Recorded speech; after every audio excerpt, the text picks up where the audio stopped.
Hello दोस्तों, ये है बोट कंपनी के स्पीकर और बूफर। इसका बूफर बहुत अच्छी क्वालिटी का है और इसका बेस बहुत पावरफुल है और ये स्पीकर 80 वाट का है। तो अभी अपन इसका साउंड क्वालिटी पता करेंगे कि ये कितना तेज बजता है। अभी इससे धमाका मचेगा पूरे रूम में।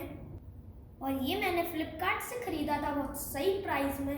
तो आप इसको ईयरफोन्स लगा के ही सुनिएगा। तो अभी मैं अपने लैपटॉप से इसको कनेक्ट करके सुनाता हूँ।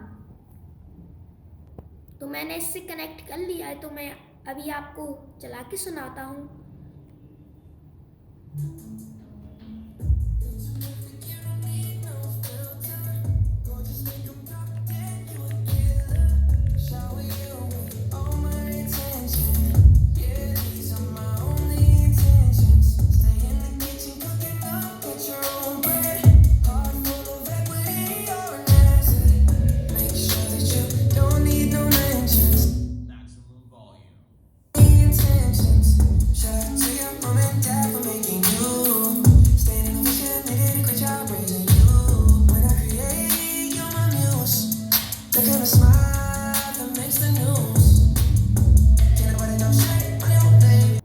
तो दोस्तों, अभी हम आपको दूसरा गाना चला के सुनाएंगे।